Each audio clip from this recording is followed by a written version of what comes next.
Have you been experiencing internal financial struggles triggered by economic concerns? Are you feeling capped at your current income level and can't seem to realize your financial potential? Energy healer Jean Border has created an emotional freedom technique, or EFT, tapping protocol to help calm the inner voice that keeps you stressed.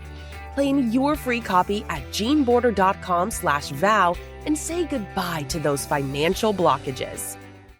Welcome to another episode of the Focused Practical Dreamer's Journey podcast, Energy Work to Better Your Business, hosted by energy healer Jean Border. It's not just about dreaming, it's about making those dreams a practical reality. Subscribe to us via your favorite network by visiting our website at www.focusedpracticaldreamer.com. Now, get ready. Your journey to success starts here. Hi, everyone. It's your host, Jean Border, with another episode of the Focused Practical Dreamer's Journey podcast. It's a mouthful, I know, but I like the word. So when I heard it, I decided to keep it. But anyway, this is where we talk everything energy related to better your business. Mindset, psychology, tricks and tips, whatever happens to come up is what's supposed to happen on the show today. But before we get started with my special guest, I want to remind everyone that there's a free resource for you down in the show notes. Just click on the link or go to jeanborder.com/vow, V-O-W. If you are a little bit tense about the financial situation in your world or in the economy, wherever you live, before you make any major decisions, you want to be in a state of calm, a state of relaxation, rather than a state of tension and reaction. So there's some EFT tapping protocols in the PDF, jeanborder.com/vow. Just tap a few rounds, get yourself calm, make a great decision. If you have any questions, get in touch. It's pretty easy to do. It's such a powerful tool. So even if you find it somewhere else, go for it. You'll be amazed at the results you get. But now, on with the show. We have a really interesting guest coming up today. This is Alenka Kyslik. Hi, Alenka. How are you? Hi, I'm good. How are you? I didn't know if you were going to say my I am. And I want you to talk to our listeners about what it is you do. We've had really cool conversations already, but I want you to introduce yourself to the listeners. Yeah. Hi, I'm so excited to be here today. So my name is Alenka. I am originally from Canada. I live in Los Angeles now. I have a background in the corporate world through building software for various different companies, from video games to launching Wi-Fi on airplanes. A few years ago, went through some really horrible burnout, and it led to a series of things that basically led me to be a lot more in tune with my body, to have learned to respect it because it forced me to, and to, I'm really trying to. It's funny, right? If you ignore it long enough, it'll take over. But it's really changed my life around, and I learned through all of that it's really hard sometimes to find the care that you need and the answers that you need. And so I am building a software platform to help with that. Cool. So give our listeners a little bit of an idea of how you went from the corporate world to where you are now. What did that journey look like for you? Yeah, for me, it looked like I came from an immigrant background. My parents were immigrants, and I am as well. But what that meant as an eldest daughter is a lot of expectations, a lot of people pleasing, a lot of overachieving. And when that translated into the corporate world, that meant pushing myself without listening to my body. So just going and going. And when I was forced to listen to my body, like I mentioned, it was way too late. Like I needed to make some drastic changes in my life. And what way too late looked like for me was, I said overachiever earlier. That was things like working 10 plus hours a day. Normally I go back for a couple hours, writing at least 50 emails a day, being on lots of calls. And when I got to the burnout point, it was, I could barely write an email or two a day. Like, it took me hours to try to formulate the words. My brain was just not allowing me to do that. I ground my teeth so hard that at the time I thought it was something else. I thought it was like an infection. So I went and did an emergency appointment at the dentist, and she's, no, you ground your teeth so hard, that's why you have shooting pain in your jaw. I didn't know you could do that. Fun story. Gosh. It was awful. And now I can't drink hot and cold things, like very hot or very cold things. It's painful. And my dentist says, that's just the rest of your life. Oh my gosh. Yeah. And that's not to mention the fact that I just didn't have energy. I couldn't scrounge up the ability to cook a meal for myself. I had a friend come visit through one of the weeks through the worst of it, and she cleaned my counters because I had just not had the energy to do anything. And I cried. Like her just organizing and wiping down the counters, which is what, a 5-minute job, maybe. I couldn't even fathom that. It was so powerful. And I had to make a change, and I had to quit my job because I couldn't continue. And so I did. And I went through a journey of, still, I hadn't learned the lesson yet at that point, but of really trying to just continue pushing through and finding the next job and whatever.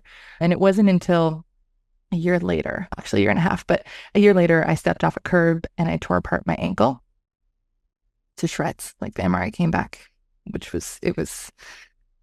yeah, not pretty. Anyways, the best part is, this is a total tangent, but it didn't hurt all that much, but it was swollen in all sorts of colors. When you go into urgent care and they gasped and they came over with an ice pack and a wheelchair because they were like, this is bad. And then I got the x-ray. They're like, oh, it's not broken. You're fine. If it doesn't hurt, you can walk on it. It didn't hurt too much. But then I went to, I knew it was bad. We can talk about women in physical pain and how that can sometimes be deceiving because what's going on, we're so used to having monthly pain that anyways, that's another conversation. But yeah, I wasn't, after that, I did everything the doctors told me to do, and I kept re-injuring myself every 3 months to 6 weeks-ish. And so after about 7 months of that, I was like, no, I'm like, obviously what the doctor's telling me isn't working. I'm not willing to live the rest of my life not comfortable walking and being terrified of every step. So I started my journey of diving into more of a holistic way of healing. And that looked like a lot of different modalities and trying a lot of different things. And what was fascinating, and it's still to me is so interesting, is that it's more tied together than I realized. Meaning my burnout and my inability at the time to listen to my body and to slow down and to pay attention was part of what was causing me to re-injure. But if I hadn't gone through the injury phase, I wouldn't have had to address the mental health and the presence and all of that. And it's just, it's so intricately linked, and it's just fascinating to me. I tell people all the time who come to me with chronic issues, your body gives you cues. Your body tries to talk to you, and then it tries to really poke at you, and then it screams at you. And finally it says, if you won't stop, I will stop you. Yeah. And you went through that whole process, but we're not taught how to listen to what our body is telling us. And we're not taught how to translate the signals that we're given, right? Mm-hmm. And I'm going to relate it to my history in a way. A lot of people with migraines have no clue what's triggering their migraines. And a lot of times it's just a food. It's a chemical in a food. And so you'll eat a whole lot of this food, but not realize that you're building up these chemicals in your body that your body can't process out. So it will give you pain in your head to try to get your attention, to get you to change something. But you don't realize that pain is related to a chemical in a food, even if it's a naturally occurring chemical. Tyramine's a big one, right? It's naturally occurring. It's in bananas. It's in all kinds of stuff. It's in chickpeas. So it's in hummus that everybody loves because it's so healthy. Unless you build up too much of that chemical and it triggers migraines, and your body's trying to say, slow it down. I can't process the quantity that you're giving me or the frequency that you're subjecting me to. But we don't get the connection. We can't figure out how to translate those signals, right? Yeah. So for you, it happened to be stress and tension and carrying the weight of the world on your shoulders, which in your case tended to make you clumsy and make you fall and injure your ankle, right? Because you were carrying that energetic weight that was throwing you off balance for whatever reason. It's very interesting how this stuff works. Yeah. And once you see it, you can't unsee it, which is like enlightening and sometimes infuriating because you know that you can't continue living the way you were. Yeah. Thing with people that have like major pain in their joints, right? Inflammation. Yeah. And many times it goes back to the foods that they're eating, but they don't make the connection. They don't get the signals that their body's giving them. If you continue to eat these foods and just these chemicals, I'm going to give you a signal that something's not right and to give you time to adjust it. And if you don't adjust it, I'll make the signal stronger and I'll affect more parts of your body, right? Yeah. And I think it's so interesting because you're right. It has gone back to me having to learn to listen, and learning to listen means slowing down. It means doing less. It means I had a acupuncture bodywork treatment yesterday. Instead of getting up from the table and doing all of the list I had to do, I sat on the couch and had tea for an hour because I have now learned to listen to my body, and that is what I needed in that moment. And I do think it made an impact on my body absorbing the treatment instead of reverting back to old habits. Yep. Yeah. So how did you get from that injured person all the time to where you are now? A lot. One thing I come back to and I say a lot is, so I spent my whole life building up to this point of this breaking point effectively, right? And so I am doing so much better. Am I where I want to be? No. I have a friend who's doing a group hike tomorrow. I don't feel safe enough in my body to do that, but I'm respecting it instead of pushing past it. I feel that I will one day, but I'm not there yet. And it's a series of listening and learning and getting that feedback that I wasn't listening enough. It was a series of trying so many different modalities. I think I wrote a list. It's very long, like a couple screens worth on my phone, if you will, because it's a mixture of things between getting different types of blood work and understanding my deficiencies, to changing certain foods that I ate, to eliminating certain things out of my diet. I don't really drink coffee or alcohol anymore. Every once in a while, a little bit, but I don't rely on it in the same way. I have integrated certain things into my life, and I've removed a lot of things in my life. And what I mean by removed, I literally don't spend time on or with certain people and things the way that I used to. I give myself the space to work on things instead of trying to forcefully get things done. Especially in my business, I block out chunks of time and I just say, okay, like tonight I'm going to work on, and I have a list, but I will work on the things that I have the energy and space for, instead of forcing myself to do something and then being incredibly inefficient at it and hours later not really getting it done. And I create a lot of spaces now where I'm like, okay, this is my list, and I know these things are more creative, require more thinking. I will have them here, but I will work to be in the right mental space for it, meaning I will get some of these other things done. Is it sauna? Is it a walk? Is it doing a little bit of meditation, yoga, and then get to I am now learning that there are certain things I need to do to be in that creative space, versus before I would have just tried to force it. And I would have sat there frustrated and tried to get through it. So I know I mixed the two answers, but I don't think I'm where I want to be yet, but I am in a place that I never thought I would be. And I do try to give myself credit for that every day. We are all on a journey, right? We are all heading somewhere different than where we are right at this moment, because we all want to grow, right? We all want to experience new things. Not being where you want to be is great, because you're aware of how you want things to be, what you want now, what you want to create, how you want to live your life. And the other part of that is that you were talking about taking care of your scheduling. That's a huge thing in business. Just because you have all these things to do doesn't mean they're in your best interest or your business's best interest to smash them all together and do them right now. Yeah. Because sometimes you need to be in the creative headspace. Other times you just need to be in production mode, right? Mm-hmm.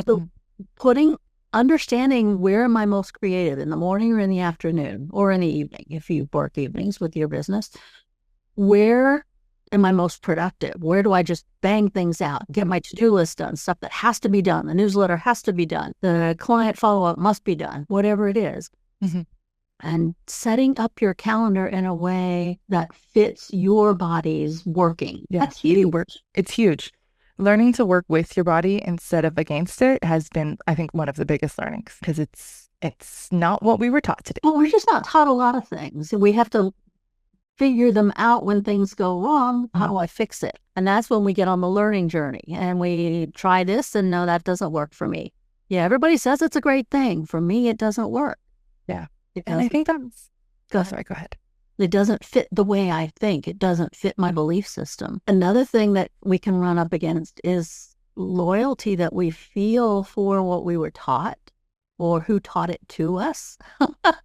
If I don't do it the way she said to do it or believes it should be done, then I'm being disloyal to that person that I really care about, or I don't want to diss or whatever. We have these weird beliefs that come into play sometimes. Yeah. And for me, it's been a relearning of how to listen to my gut. And I say relearning because at some point children do, and then we unlearn it. And now meaning like if someone gives me advice, for example, I had someone say, hey, you should start a podcast. I love podcasts. I love guesting on podcasts. I think they are an incredible medium. I checked in with my gut and I was like, yes, I do want to do this, but not right now.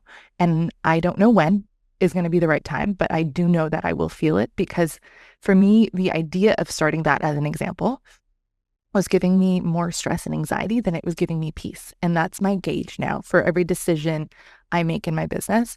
Is it adding to my stress and anxiety, or is it giving me peace? Like when I just signed on a CRM platform, a customer relationship management tool, I had peace.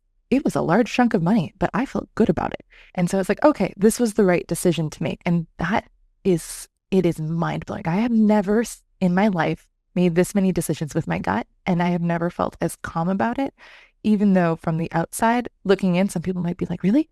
That's crazy what you're doing. But for me, it feels right. And that has manifested in so many other ways in the people I meet and how things have turned out that I would have never anticipated. Funny you mentioned the whole podcast thing. I never planned to do a podcast. And then someone said, you should, because it would allow you to incorporate the two sides.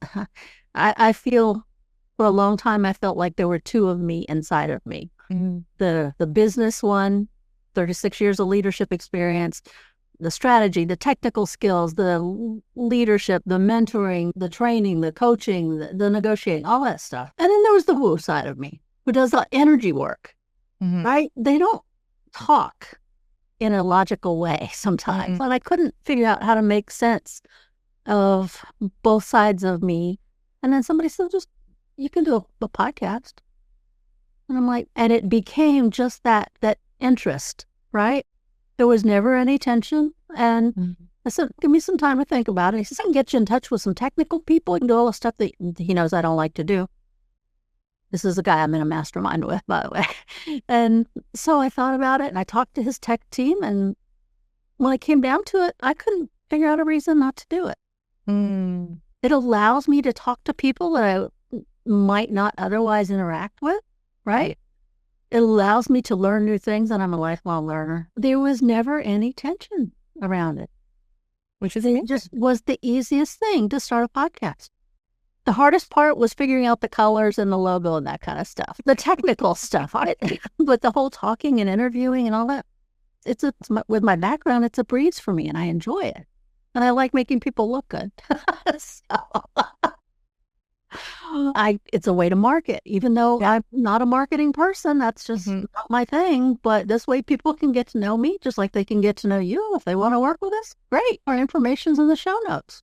And I think that's exactly what, like for me, that when it feels aligned, when it feels right, when you're like, yeah, I can't get this thing out of my head. This is the way forward. Then that is the right decision. And learning to make decisions that way is at first really scary, because you can do the pros and cons list, right? You can do all of these other things.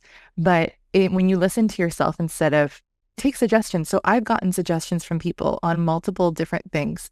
And some of them, it was a conversation and I didn't end up working with them for one reason or another. But there was like a piece of the conversation that I was like, oh, that's interesting. And then I digested it and I thought about it.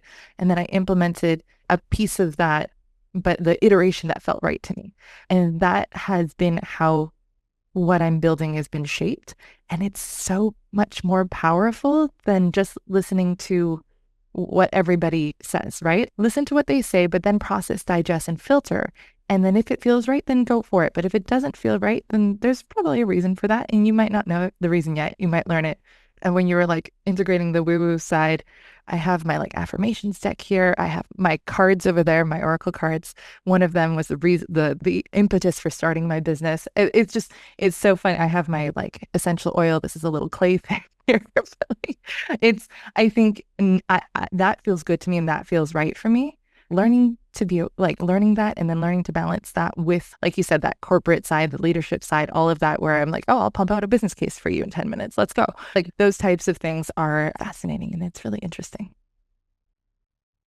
Two things I want to touch on. One of them, you said maybe later, but it might not be right for me right now. That's something that people have a little bit of a block sometime about understanding. Just because you say no right now, that doesn't mean it's no forever. You can always change your mind and revisit your decisions, right? It is important, however, to make a decision because otherwise you get stuck in the circle. These are the positives. These are the negatives. This could happen. That might happen. Is it yes right now or is it no right now? Yeah. A month later, you can reevaluate. Yeah, you can say the same for so many other things in life, right? Are you going to make that fancy dinner tonight or are you going to make something just to eat tonight and make that fun fancy dinner another night? Like it's not no to the fancy dinner. It's just I don't have the energy to deal with it right now, as an example. And I think it's so powerful to embrace that. And it doesn't mean that you don't do it. It just means that you do it at the time that works for you. And the other part about that is, what emotion do you attach to your decision? If I don't make that big fancy dinner tonight, am I going to hate myself forever? Or my guests going to think that I'm just the worst person on the planet? And we attach this story and these emotions to these decisions that really are just stories in our head, right? But it's the emotion we feel in our body that really is key when we make decisions. Does it feel, in your case, did it bring tension? Is it good tension or bad tension? Is it an excitement or is it tension? Yeah. So it's not just the pros and the cons, it's the feeling that should go on the pro or the con side when you are actually addressing the decision to be made. Yeah. Is it exciting or is it more, no, there's too many negatives involved? Even though they're not logical negatives in my body, I'm feeling like, are you leaning towards it or are you pulling away? Yeah. Something, as you were saying, that came up in my mind was, does it drive you? Does that continue to energize and drive you, or does it drain you? Because there's so many decisions that I feel like I've been told I should do. And I was like, okay, let me try it. And I was just exhausted and drained. And so I've been learning to do things that continue to give me energy and to drive and to maybe put those other things on my list, and I'll get to it when I'm in a better place. So what are you doing now in your business? You talked about you're creating a platform. Yeah, so I touched on it a little bit, but my experience with my health was infuriating because I kept on hitting walls of not finding answers and hitting the limit of the tools or the people or the resources that I had that was available to me. But I kept persisting. I wasn't going to give up on myself. And I found what was really interesting on the flip side is that a lot of providers out there are so amazing at what they do. Their genius zone is taking care of people, of helping people, of giving them the answers, the resources, et cetera, to transform their life in whatever way that they help people with. But they didn't, generally speaking, get into this for doing marketing, social media, emails, setting up a website, figuring all that. Generally speaking, some people love that. Others that's the drain, right? That they feel. And so I am building a platform with my background in marketing and in product, which product is just building software. Even though it's not physical, it's still a product. And I'm building an online platform that uses a custom matchmaking system to connect people who haven't found answers in conventional medicine to providers. And we connect them based on a series of things, including values, current needs, shared lived experiences. And we match the providers to the clients because it's important that people are given access to care, first of all, but then given care that is relevant to them, to where they're at today. And then on the provider side, I saw it a lot and I talk to people all the time and they're like, yeah, I finally get someone on an intro call and a client call and they don't get what I do. They don't understand how I'm making an impact, and it doesn't feel good either way if you're not on the same page. And so we vet through a lot of that through our matchmaking system. And our goal is basically to get providers more clients and get clients access to care that is helpful and that can move them forward. Cool. See, I had no clue how to set up any of that stuff. You're talking technical stuff, which is not my thing. Yeah. It's my thing. I enjoy it. I like it. I love to talk to engineers and troubleshoot and figure out solutions. And I recently redid my website and we came across this block. And so I'm sitting there at 8 o'clock at night with my designer and we found a light bulb moment. Like I love those types of things. That's my genius zone, if you will. And my goal is to give providers more time in their genius zone. We're launching the prototype soon. I'm really excited about it. What kind of providers? Anyone who doesn't take insurance, basically. So it goes all the way from therapists to different types of coaches to acupuncturist, chiropractor, functional medicine. We have people who do body work, Reiki. We're modality agnostic.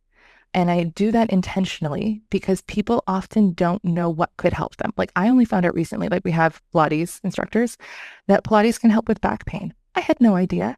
Like you often don't know what you don't know. And we're trying to give you those resources to help you find someone who can give you answers that you may have never thought of. The whole point is these are not things that you can just Google. These are things that you wouldn't be able to find unless you knew someone who knew someone, or the know someone, if you will. We're the middle. So when you first started this process of creating your own business, what kind of issues came up for you? Everybody's journey is different when they start a business. Some people like me, I don't like the tech stuff. It's like, as soon as you learn something, they upgrade it, they make it better, which means everything I learned is not useful anymore. I have to start over. Just make it work. Anyway, let's go back to you. How did you get your business going? Oh gosh. So I started with coming up with the concept. Like I said, I pulled an oracle card and through that it blossomed, if you will. But I spent the first, I want to say about 3 months-ish brainstorming and thinking about it and being a bit terrified, honestly, of the idea of doing something that I've never done before, putting myself out there, having to do, it was just a really overwhelming concept. And I really tried to, I spent a lot of time talking about it with my friends to the point where they're very nice people, but I'm sure it was too much. But to the point where I was ready to like action on it.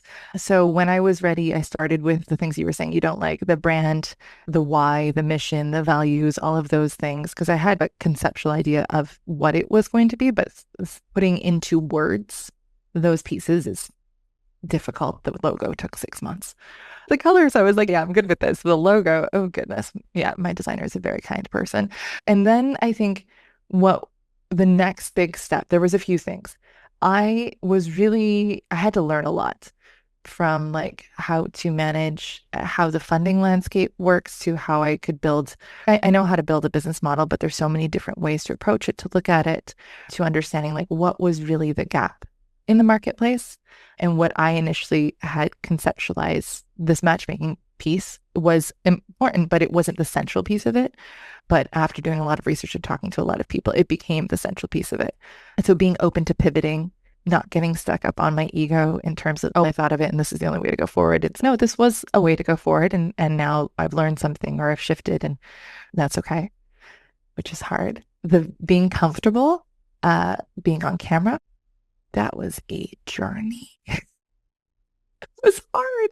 It was terrifying. I delayed starting social media for months because I wasn't comfortable with it. The first podcast recording I was on, I had a full anxiety attack afterwards. Oh no.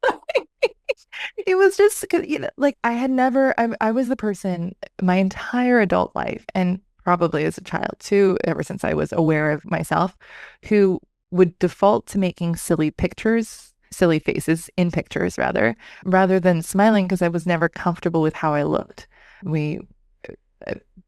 There's a lot we could go into there, but it was really hard figuring out why that was the case and learning to be more comfortable with it. And for example, yesterday totally happened by accident. I was watching someone's Instagram live and she was having technical issues. And I had just come back from a Pilates class. She was asking the audience, she's, hey, my guest can't join. Can anyone join to test this out to see what's working? And it happened to work that I joined. I was in no makeup, had not showered. We ended up doing like a 30-minute Instagram live and totally off the cuff. If I had done that even a month ago, I think I would have been so self-conscious and so uncomfortable. But there's been a lot of self-growth that I would have never planned for or anticipated. That has just come by nature of me knowing that my mission, what I'm building, is stronger than my fear of whatever it is in that moment. There are so many people who have to work through, even though it sounds illogical, the fear of being seen, the fear of being heard, because I'm not afraid of people seeing me. I'm not afraid of people hearing me, but the ramifications of that brings on the fear. What if somebody doesn't like me? What if somebody attacks me? I don't know what to do if this happens. What if it grows so big that now somebody comes after me or somebody gets jealous of me? Or all these behind the scenes fears that can jump up and attack you, and you don't even know that they're there, right? Yeah. Like you, afraid of being seen. You've been seen all your life. Every time you go to the grocery store, you're seen, right? Yeah. But being on that computer screen, oh my gosh, they're going to judge me. What if I mess up? What if I say the wrong word? And all these people, even if it's 4 people, heard me say it. They hear you say it in your front yard. But it's different when we get onto a new medium like this. It really is. And especially when you're building something that is from your heart, you're putting your heart out there, literally. And so that can be, initially it was terrifying. And then for example, last week we had a call with our providers who have signed up on the platform, and seeing them all in the room, like I've had individual conversations with all of them, but all in a room together and seeing them show up because they believe in what we're building, that heart being out there and forward, I went through 4 tissues like that. It was just because it meant so much that they get it and that they understood and that they understand why I'm building what I'm building. And that makes it worth it. You'll have people who question, and I see this all the time now with something happens and someone has a reaction. And I'm like, oh, actually, when I think about it a little bit, I'm like, that's a reflection of how they're feeling in the moment. It has almost nothing to do with whatever it was that triggered that reaction that I said or did. Like I had a friend who I said, hey, that first podcast recording that I was so nervous about, I had the recording and I said, hey, can you listen to this with me and give me feedback on it so I can do better next time? And he helped and he listened, and then we got a little bit of feedback, and then he shut down and I asked him, like, what's going on? He's, oh, I wish I was doing what you're doing. I wish I was in that place in my life. And I'm like, you're doing a lot of things that I would have never done. Like, you have to give yourself credit for that as well. And it was just a really interesting moment, I think, for both our perspectives, to learn to give ourselves grace and to be kind to ourselves instead of, because we can often reflect back what someone else is going through and internalize and be hard on ourselves instead of being kind and open and gracious. Yeah. I say this all the time. What you believe to be true is true for you. If you think, oh, I should be so much further along, you're going to look for proof that you messed up, and that's why you aren't farther along. If you think, oh my gosh, look what I've accomplished, the physiology will be different, and your mind will look for the good things that have happened because you took those actions, right? And so it's like the self-fulfilling prophecy, either good or bad, because our subconscious wants us to be right, wants us to be safe. And if we think we're not doing our best, then our subconscious is going to say, see, you did this and you could have done this and you could have done that. So being aware of how we talk to ourselves, that's huge. It really is. It's very easy to judge. Yes, it is. It's so easy. I heard something, I can't remember who it was a tuning fork treatment. That was an incredible, I swear he was psychic. Thank you for the reminder. I need to book with him. Anyways, he said something to me that was so interesting. And he said, the universe only has one answer or one response, and it's yes. So if you say that I'm not good enough, it's yeah, okay, you're not.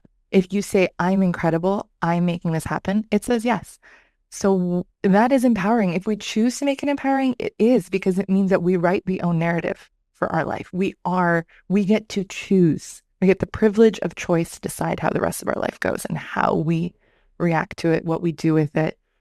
There's outside circumstances we can't control, but we can control this narrative, that the little talking heads, the pieces in our head. The only response is yes. That's life-changing. It really is. Yeah. Yeah. So if you think negative, your subconscious says, yeah, okay, we'll go with that. And if you think positive, it says, okay, yeah, we'll go for that. We'll look for proof of that instead of proof of the negative. Yeah. And you can, if you want to tie it back to science, if you want, you can talk about neuroplasticity and how when we have thoughts or we train habits, those pathways get stronger in our brain. And I love tying both pieces together because it's so exciting to be able to see, oh, all of the stuff that has been ancient wisdom that gone on through the centuries, millennia, like we're seeing it like in very practical, tangible ways.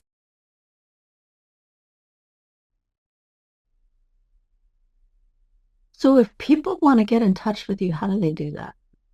Yeah, they can email me, info@sahacollective.com. Or you can go on Instagram, Facebook, or YouTube, TikTok. I think I listed all of them. Saha Collective or saha.collective. And then the website is sahacollective.com. And what does Saha stand for? Saha is, I was trying to find a name that was easy to say, easy to remember, short. Saha is Sanskrit, or it translates to endure or together or connection. And in Arabic, it translates to health or wellness. So you put it all together and that's your new platform, right? It covers all. Yeah, it came up with the concept driving back from a yoga retreat with a friend. And we were brainstorming for 5 hours in the car. Wow. Yeah. I want to get back to something that you said. You said that you talk to your friends for 6 months or something. The fact that you have friends that are that supportive, that would listen and brainstorm with you and not throw in the negative is really a cool thing. Because so often those closest to us don't understand necessarily what we're trying to do or accomplish or be. And so we can say a few things that brings up a little fear in them. So they want to highlight all the pitfalls, highlight all the problems that it's going to cause. And are you sure you want to do that? No, I don't know about that. All the negativity, which kills the dream. Yeah. You were lucky enough not to have to experience that. So that's a big deal. I will say I was very intentional about who I told and in what order. That's important. Like until it was in a really good place, I actually didn't tell my father. I told my mom a little earlier, but I was really careful about who I told and how I told. And I will say not everyone was 100% supportive. Some did bring up things. And one of the things I actually did not have an answer for. It was a loophole in the business model, if you will, that I didn't have an answer for. And it only until 2 months ago did I find that answer. But I trusted that I would. And that has been really enlightening and beautiful. But you were saying you're a lifelong learner. It meant that I had to continuously learn and be open to evolving and open to change so that I could find that answer. And open to hearing that critical feedback when it happened, to be able to say, okay, yeah, let me think about it, and not let it turn into a spiral of anxiety in my head, but to take it as an informational piece of advice, if you will, to say, okay, that person's seeing something that I'm not seeing. And I love working with people and brainstorming and talking things out because that's how I process information. And so sometimes I would sit down and be like, hey, I'm thinking of this. What are your thoughts on it? Or and it wasn't always easy because some people they don't have the background for it.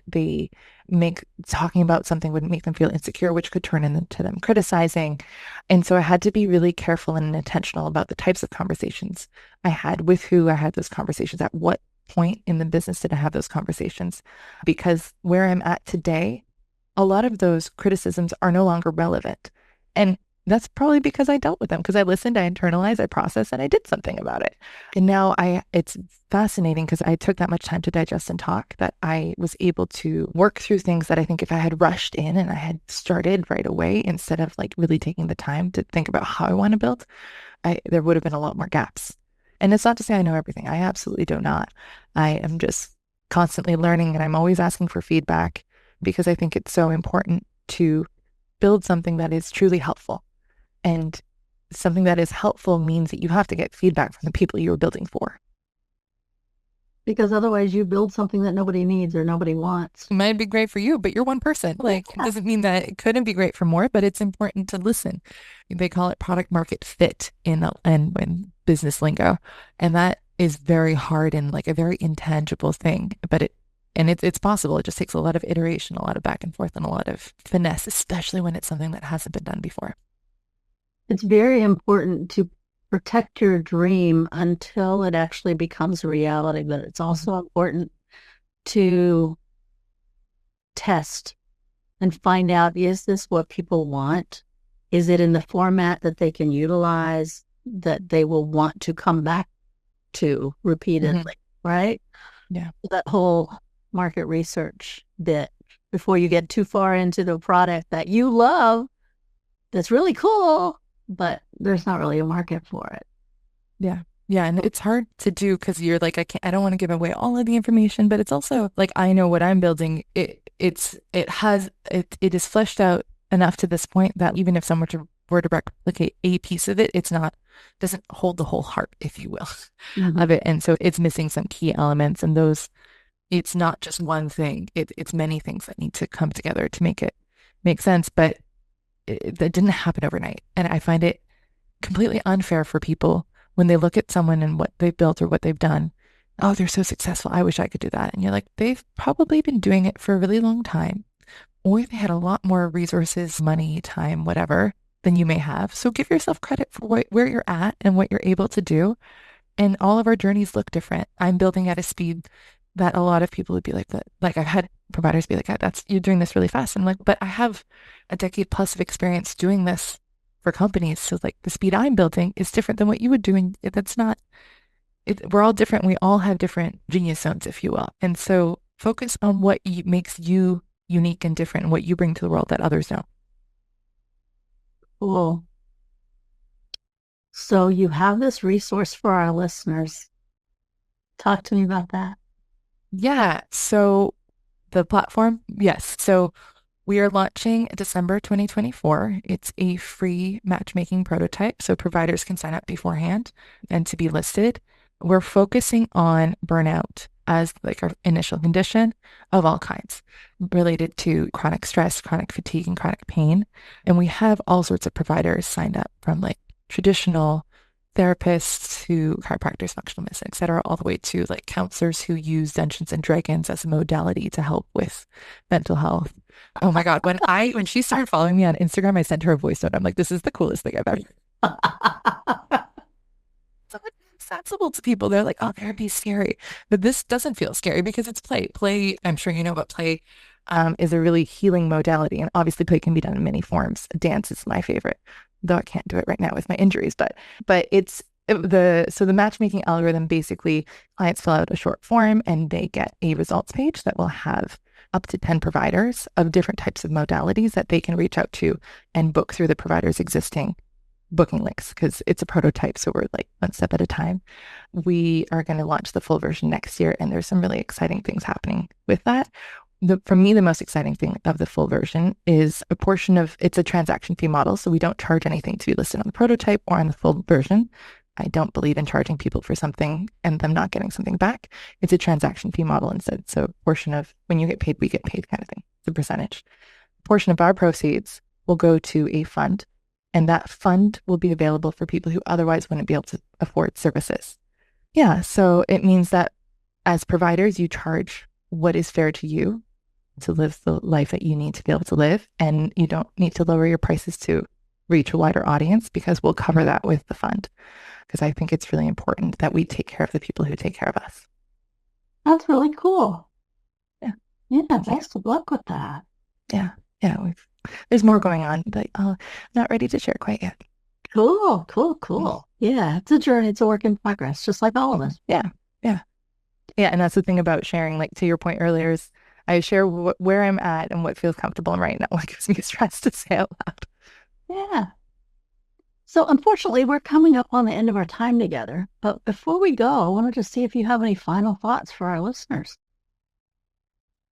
So one of the things that came up for me as I've been going through this journey, both in business and personally, is that asking for help does not make you helpless. Ooh, that's a big one. Mm-hmm. And that's been from like outsourcing and asking for help with the business to like asking a friend to like, hey, can you make some food because I'm hangry and I can't do this right now. The most basic of needs, right? Yeah. Sometimes we all need help. I just can't function. Can you put something in front of me? Cool. Thank you so much. I really enjoyed our conversation. Thank you for having me, Jean. Yeah. So those of you who want to get involved in this project, Alenka's a really cool person to get to know. All her information will be below in the show notes if you didn't grab it while she was talking there. But yeah, I'm looking forward to that. I think that's a really cool idea. Thank you. I am so excited. Yeah. For the listeners out there, every Tuesday a new episode drops. Tune in to see what's coming out next. Thanks for tuning in, being a part of our community. We really appreciate all the information, the feedback that we get from you guys, and the topics you'd like to hear. All that's really cool. And until next time, this is your host, Jean Border, with another episode of the Focused Practical Dreamers Journey podcast. We trust you enjoyed this episode of the Focused Practical Dreamers Journey podcast. Energy work to better your business, hosted by energy healer Jean Border. Remember to visit our website at www.focusedpracticaldreamer.com and enjoy even more great episodes like this one. Again, while you're here, subscribe to us via your favorite network. We look forward to seeing you next time on the Focused Practical Dreamers Journey.